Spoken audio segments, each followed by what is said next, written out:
All right, guys, thank you so much for coming back to Stumblin Forward. I'm one of your hosts, Kristen Herman, and I also have here with me Monica Ortega. Awesome. And today we're actually speaking to Kasia Manolas. Kasia is a marketing guru and writer. She launched the Alpha newsletter for creative entrepreneurs and wrote her second novel in 2020. She's passionate about helping entrepreneurs work towards their biggest dreams with clarity, passion, and focus. Thank you so much for joining us, Kasia. How are you today? I'm good. Thank you guys so much for having me. I'm excited to be here. Yeah, Awesome. We'll Thank start you. off by just kind of like filling in, telling us a little bit about yourself. Yeah, so where to start? I started my career at a tech startup, and that's kind of how I learned marketing. I wasn't like a marketing major in college. I just kind of stumbled into that. And then I loved it. And Stumbled forward. Yeah. Sorry. I know. I feel like that's just life. You It can't really is. plan it. You just keep kind of taking it one step at a time, and then you stumble into something that you like. So I really enjoyed that. I loved the like growth oriented, setting of the startup. So I was there for about 3 years, and then I brought what I had learned to my family's business. So my like full-time job that I'm doing right now is marketing for my parents' business, which is called Whitegate Inc. So we're like a really small business. We do household and pet products. So I've loved like getting to use that skill set for like a small family-owned brand that's like my own family. So it's such a different world from the startup world, which is like venture-backed, huge. This is like such a niche, which is fun. But I'm also a writer, and I'd say like my biggest dream and goal is to be a published author. I definitely set my sights really high. I'm like, I want to be a New York Times bestseller. I want to be like Gillian Flynn with, my book turning into an HBO show. I don't know if you guys watched The Undoing on HBO recently, but I'm like, that is goals. Okay. So I've definitely my whole life kind of envisioned this author dream, and digital marketing has gone really well hand in hand with that, because as an author, you're very much like a solopreneur. Like you've got to promote yourself. You've got your Instagram page. For me, it's also my newsletter.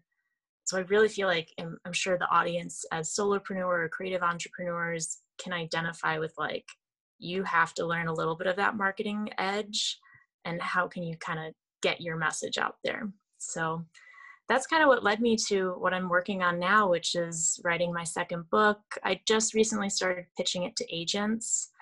So that's the first book, Girl in the Dark Room. Yeah. What was that about? And then are you writing like a sequel, or is it like a completely new concept?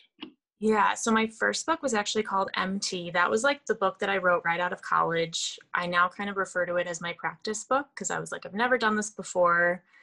Gonna sort of try out the process. I pitched that book for maybe about a year before like work got too busy, life got too busy, and I kind of, quote unquote, put that book in the drawer.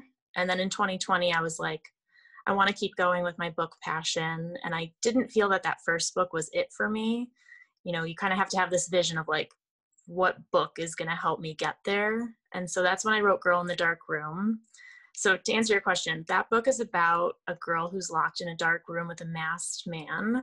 And the book kind of goes back and forth between, the really chilling part of her narrative, which is like her in the dark room, and then also flashbacks to her life leading up to getting kidnapped. I would which totally has, read that. yeah, That's my genre for sure. That's awesome. Same, like all about the thrillers. Yeah. So it's I had kind a of dream about that last night. No way. I swear to God. It was creepy. Anyway, we'll go back to that later. Yeah. That's a little dark. Yeah. I kind of wanted to pick your brain a little. So I wrote a book this year, which was completely unplanned. And Awesome. I started doing the whole like, how does this work? Do you get an agent? Do you get a publisher? Like all that sort of stuff. So what has that process been like? Because you create this thing, you love it, and then what? Totally. That's a great question. From what I've learned, it's sort of, you go down one of two paths. One is traditional publishing. The other is self-publishing. So self-publishing, you can just go for it. You can literally upload your book to Amazon. If you research it, it can be, if you want it to be really simple. For traditional publishing, which is the angle I'm going towards, it's pitching to agents. And then your agent, once you secure an agent, pitches your book to publishers. And it does get more complex than that. There's like hybrid publishers, there's small presses. There's the big five, so that'd be like HarperCollins. So it can get very complex, but I think as somebody, you know, maybe in your shoes who's just written a book, I think narrowing it down, do you want to get an agent who pitches on your behalf and sort of takes you to those bigger players? Or do you want to just go right to the market and publish it yourself? That's kind of been how I'm thinking about it. Yeah, I'm doing the more traditional thing as well. I mean, it's been a lot of rejection letters, but I think that's part of the process. It's kind of like acting. Totally. What's that process been like for you? I mean, just seeking out the agent and taking those steps. Is that scary that you're finally putting it out there? How's that going? It's been going well. I just started pitching the second book in November, and I pitched to about 11 agents. And I was pretty happy with the outcome. The first week that I pitched it, I got a couple of people who, you know, they won't usually accept you right away. They're like, send me the partial or send me the full manuscript. So I got some people who were like, you know, send me more material. And then it's a huge waiting game. I mean, there's definitely been a couple of rejections that have rolled in. They're like, this isn't for me. Totally cool. You know, everybody has different desires and interests, but I've been happy with this waiting period, which is just letting people read the work, and then you'll hear back whether they like it or not.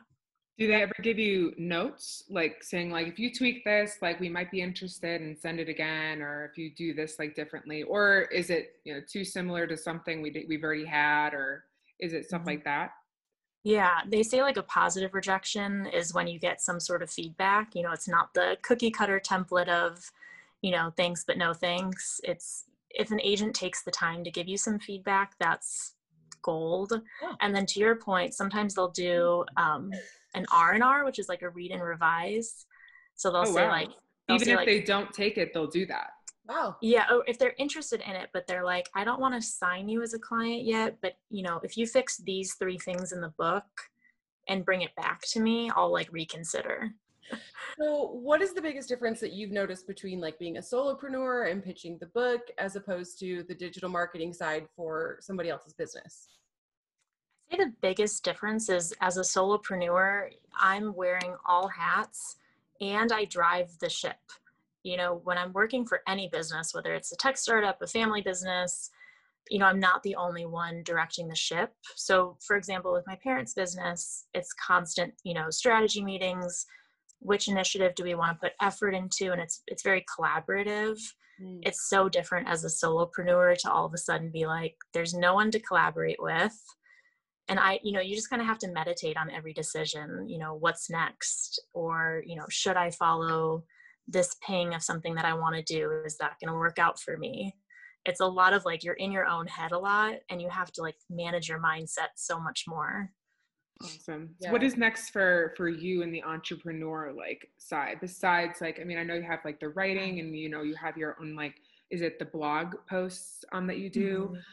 What do you feel like you really want to inspire people to do for yourself as well? Yeah. So next for me, I just launched my first digital product in November, which was an annual goal setting product.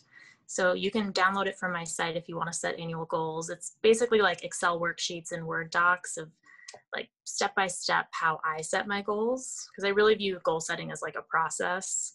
Oh yeah, for sure. Yeah. Like you said, you have to meditate on everything. It's like, that's the same thing with, you know, goal setting. I think you need to really think about, okay, what do I need to do and what I want to do each day. That's great. That's my jam. I'm the person that has like 4 planners because I love planners, and I have my daily to-do list and my vision board. Exactly. I always feel like that's the most productive thing to do is like 1, be organized, and 2, like I'm constantly revisiting my vision. Yeah. You know, like maybe you achieve something like starting your podcast for you guys, and then it's like, it's constantly like, what's next? It is. So, and especially right now, I mean, obviously with the pandemic, people have to constantly be like, okay, what's my next vision? Even though I'm in this little bubble and I can't really do a whole lot, I can still do something, you know, if it is like even just creating a vision board or creating a goal sheet or doing those work, like those spreadsheets that you have, it just helps you just like continue to move on. Yeah. What would you say are some of like the biggest mistakes that you've made in this process? Ooh, I'd say with the book process, it's so hard because I never view them as mistakes. It's like, well, that was a learning lesson, or I had to go through that.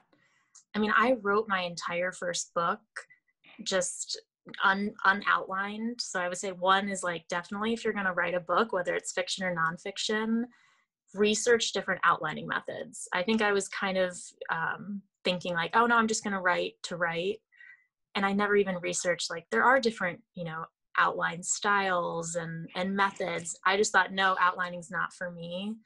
For book 2, I did way more research into it. I ended up using an outlining method called Save the Cat.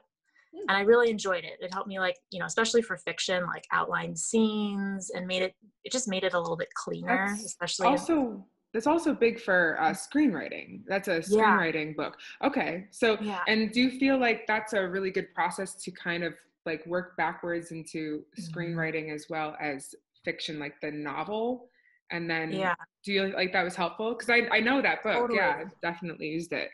Yeah, I think like whether it's a book or a screenplay, either way, it's like the viewer or the reader wants, they call them like beats instead of scenes. So like if you think of it as like a rhythm, like the way that the story like climbs, reaches like a crescendo, and then kind of like settles, it helps you think of your book or your movie with those beats. So it's kind of the same. Personally, when I read a novel, I love just picturing it like a movie. I do anyway. Picture it like a movie. And then I'm just like, it's like I'm watching a movie in my head, and I have like these different characters. And sometimes like I'm even crazy and I do voices for each character for myself. If I'm by myself. It's not just I'm crazy. Sorry, that was too shared. Anyway, too much sharing. But but what about what would you say to people who are trying to write right now, or who feel like they're kind of stuck in that writing process? Ooh, I'd say it's one thing I learned for myself is to have a daily word count goal. And I love, like, Monica, kind of like what you were saying, where you're like your planner and structure. I would do, I think it was like 1,800 words a day, Monday through Friday. That was actually another mistake I made, is I told myself like, I'll write 7 days a week. I'll get it done faster. Then I was like totally burnt out, and you can't produce 7 days a week. That's very challenging. So I would do like Monday. Thinking of it like an artistic point of view, stepping back and looking at it, it's like you have to give yourself some time. But I didn't plan on writing, and I did mine in 3 weeks in quarantine. And that's awesome. Like 24, but it's nonfiction, so it's a little bit easier to just go. Yeah. But you were going with Yeah, I don't know how it was for you, Monica, but I love telling myself, like, if I write this many words a day for this many days, I'll be done, like, let's say Friday, March 1st or whatever. And just having that, like, if I stick to this structure, I'll be done by this date. So you're not like, writing a book is going to take me 5 years. You can kind of be like, well, reasonably, if I can do X every day, I'll be done in 4 weeks. It's like so much more manageable. Every goal is, I always like come up with a big goal, like, okay, if I want to run a marathon, and then you break it down to what level you're at now, so that you have an end date, it's done by, and you can do that. So I think that's just a good rule in general with goals, is to break it down and give yourself those daily goals. I agree. Yeah. So where did you start initially? Like you were, you went to school for, what did you go to school for specifically? Yeah, so I went to Wisconsin-Madison, and I didn't know initially what I was going to study. I always have loved like business and writing and reading. So I was like, I don't know how you do that in a major. I ended up being English literature and economics. Okay. So and then you're just like, what you do. It's just that you did it, So you feel like it really like was beneficial to get that degree and really like move forward with it, right? That's a good question. I wouldn't say anything that I learned in my degree is something I'm like directly using right now. It's not like an accounting degree where I'm like an accountant today and I'm like, yes, I needed to learn that. So it's hard. I'm like kind of feeling like college, for me at least, was like a place where you just kept growing up and learning. So I graduated in 3 years, and I'm really glad I did that. Because I was at a certain point, I don't know if you guys felt this way, I was like, I know I'm going to learn on the job. So you're kind of like, I need to get out there and start like stumbling, because you just can't do everything in college, It's very true. I think like everyone does learn a lot in college. And I think it is that growing up period, like you said, for sure. And I think you get a lot of beneficial things like work ethic, or, even just like connections in a sense. But getting to the job. Like that's when you really learn some hard things, as well as like, you know, growing in that sense in the specific field that you want. So that's My degree great. was in acting, so it was basically just professional waitressing degree. It was completely useless. Or maybe it was helpful for your hosting and everything else. No, I'm glad I went. Like you said, I felt like it was a time to grow up, and it was like a transition into the real world more than it was like, oh, I'm taking this from that class and this from that class. Like, it was more just easing into adulthood. Yeah, exactly. So where do you see yourself going like in 5 years from now? Oh, that's a good question. Well, I'm hoping in the next 5 years that I have an agent and a book deal. And I would love, so my vision is more than just being an author. I want to be an authorpreneur. So I'm hopefully in 2021 releasing some courses. I'd love to help teach other people like how to write a book, how to pitch to agents, how to create a personal brand. Where can I find the book? But that's really great.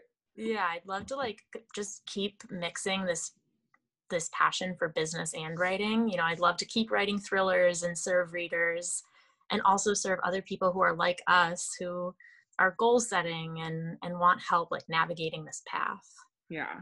So where can we find you then on social media, or like, you know, I want to read your book personally. I don't know what everyone else is feeling, but like when I can find your book, I'd love to read it. So where can we find you? To create the characters in her head.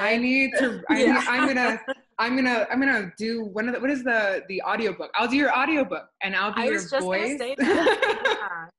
I'll be the girl in the dark room. Yes, that's perfect. And maybe Monica, I can use your acting skills if you ever want to be in the movie. Oh, there we go. You're the girl in the dark room. I'm the voice. Okay. We just dub them together. So. That sounds awesome. I would say the best place to connect with me, if your listeners are interested in this like creative entrepreneurship path, would be to subscribe to my newsletter. So my website's kasiamanolas.com. And social, you can find me, let's see, Instagram is kasia.manolas and Twitter is kasia_Manolas. Those are I'm mostly on Instagram and Twitter, and then my website too. Awesome. Well, we're definitely going to link to that so that they can find you, because that really is our audience, is a lot of entrepreneurs and creatives and people that are sort of in the journey and need help getting to their goals, which you sound like the perfect person to reach out to for that. So thank you so much for being on the show. We've really loved chatting with you and getting to know you. And everyone who's listening, be sure to head over to Apple Podcasts, leave us 5 stars, give us a review, all that good stuff, so we can keep bringing on inspirational people like Kasia. So I'm one of your hosts, Monica Ortega. Thank you so much. And I'm Kristen Herman. And we will catch you guys next time. Thanks, Kasia. Thank you, guys.